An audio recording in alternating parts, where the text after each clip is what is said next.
Bonjour et bienvenue à l'atelier du jardin de papier. Aujourd'hui, j'ai envie de partager avec vous un nouveau produit Stampin' Up! Qui sera disponible dans le nouveau catalogue 2015-2016. Donc, disponible pour la vente la semaine prochaine à compter du 2 juin. Donc, c'est une planche Insta Pochette, une planche de marquage pour réaliser des pochettes et toutes sortes de contenants. Super facile à utiliser, super mignon. On peut en faire de différentes grandeurs. Donc, c'est aujourd'hui une petite démonstration pour vous montrer comment utiliser cette planche que voilà. Donc, c'est super facile à utiliser. Il s'agit simplement de comprendre le principe et ça vous permet, comme je vous disais, de réaliser toutes sortes de pochettes et même des boîtes. Donc, au fil des semaines, je vais vous montrer d'autres utilisations pour utiliser ce nouveau produit.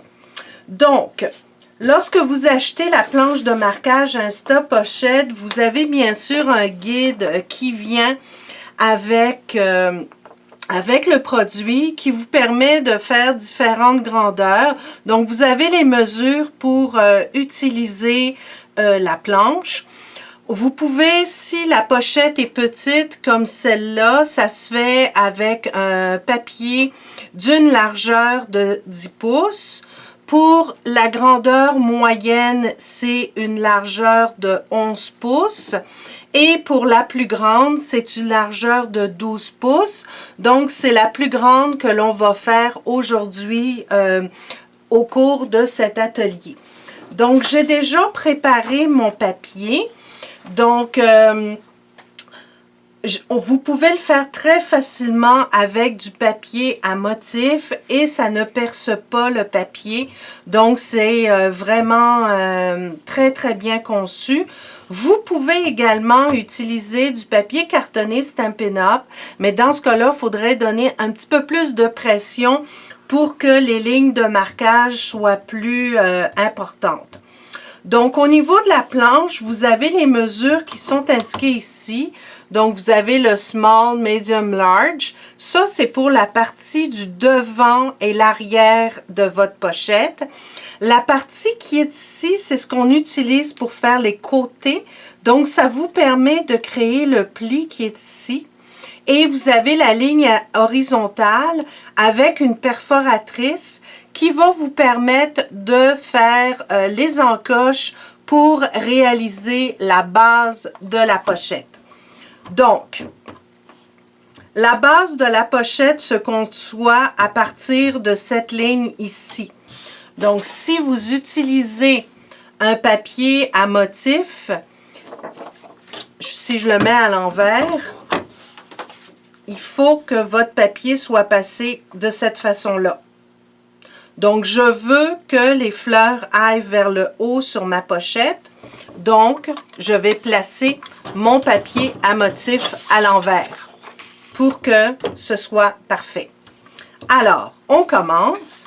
Vous avez ici la ligne de départ. Donc, je vais ajuster, en fait, aligner mon papier avec cette ligne-là, mais également le petit onglet que vous avez ici. Donc, première chose à faire, oups, attendez, j'ai oublié de sortir le petit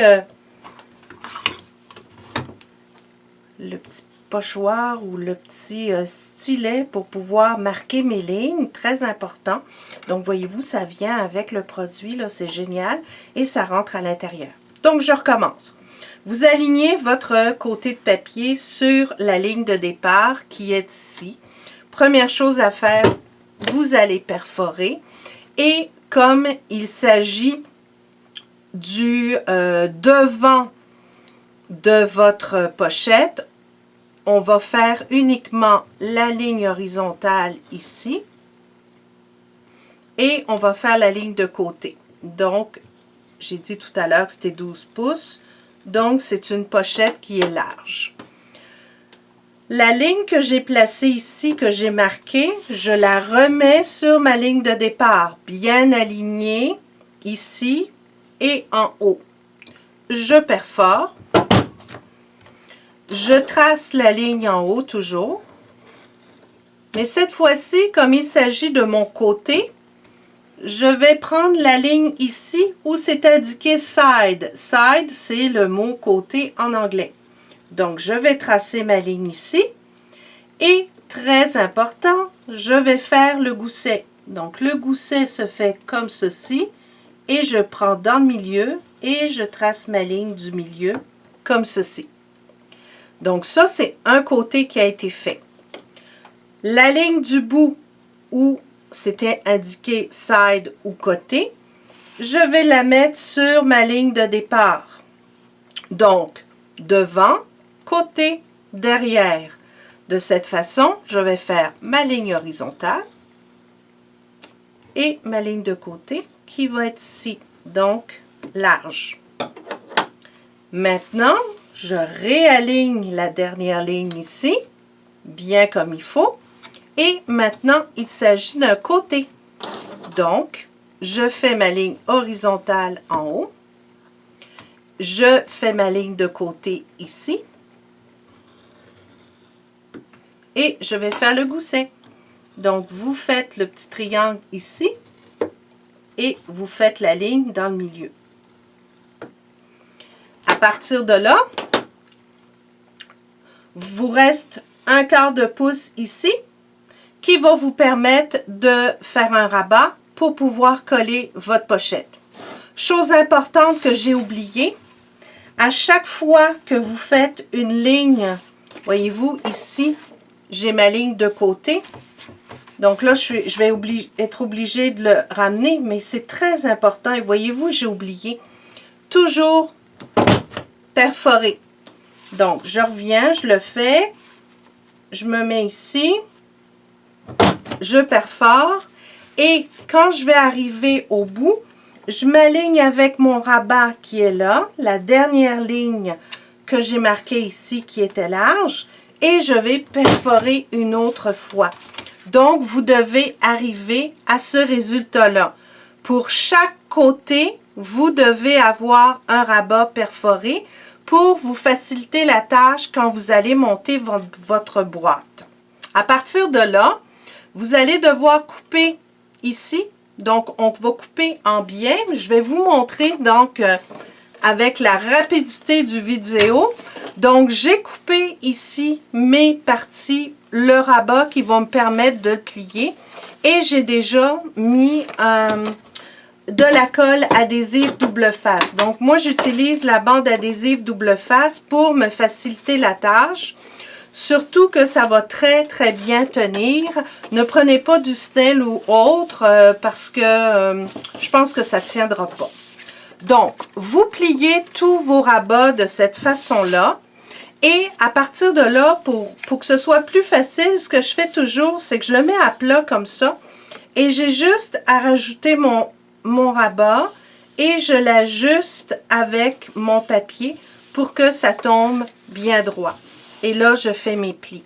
Vous avez donc votre boîte qui est montée. À partir de là, vous n'avez qu'à coller les rabats de cette façon-là et vous avez une pochette de réaliser. À l'intérieur de la pochette, vous avez ici une autre perforatrice donc qui vous permet de faire des trous. Donc, si vous voulez, par exemple, faire des trous pour rentrer, attendez, je l'ai fait ici, pour rentrer vos cordes à l'intérieur, ce qu'il faut faire, c'est qu'à chaque bande, vous allez, je vais le mettre dans ce sens-là, ça va être plus facile. Voyez-vous, vous avez une ligne.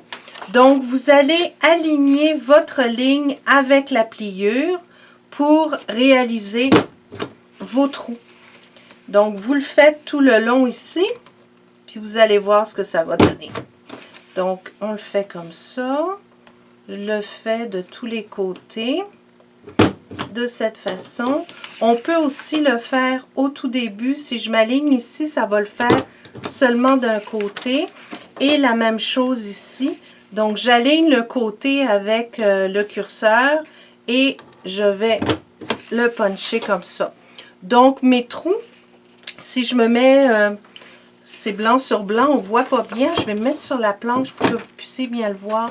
Donc, voyez-vous, tous mes trous ont été créés, ce qui va me permettre de passer un ruban dans ma pochette pour pouvoir la fermer. Donc, si je le fais rapidement comme ça et que je le colle, tous les trous vont être alignés. Donc, ça va être facile quand vous allez plier la pochette de cette façon-là. Tous les trous vont se trouver alignés et vous allez pouvoir passer votre ruban. Donc, au niveau du montage, voyez-vous, ça passe ici à travers. Au niveau du montage, je vais prendre celle-là qui est déjà collée, ça va être plus facile. Ce qu'il faut faire, c'est plier la ligne dans le milieu ici et faire juste une petite pression sur votre papier pour que la boîte prenne la forme toute seule. Donc, je le fais comme ça et je m'assure que la pochette ici soit bien alignée. Donc, à partir de là, voyez-vous, si je le colle comme ça, le petit sac est monté. Donc, vous avez un exemple ici. Quand je l'ai plié, je rentre la partie en V qui se trouve au fond de la pochette pour pouvoir créer ce genre de sac, ce genre de pochette. Donc, vous l'avez ici. Et le pli, je vous dirais, ça se fait vraiment là automatiquement si je le plie comme ça. Et voyez-vous, j'ai passé ici un ruban à travers mes trous, ce qui est hyper facile à faire. Petite variante, on pourrait très bien aussi ne pas faire le pli central pour plier la pochette comme ça et le laisser droit. Donc, ça vous permettrait de faire simplement une boîte sans couvercle pour pouvoir rentrer quelque chose ou faire un cadeau. Vous pourriez faire 2 trous ici et vous vous retrouveriez avec un petit sac cadeau, donc hyper facile à faire avec des petites anses. Là, ça serait super joli. Donc, c'était ma démonstration de nouvelles planches Insta Pochette. J'espère que vous avez aimé la démonstration et aimé l'atelier d'aujourd'hui avec ce nouveau produit. Comme je vous disais, il sera en vente sur jardindepapier.com à compter du 2 juin. Donc, c'est un rendez-vous pour découvrir le nouveau catalogue de Stampin' Up! 2015-2016. Donc, merci de votre visite et bonne création.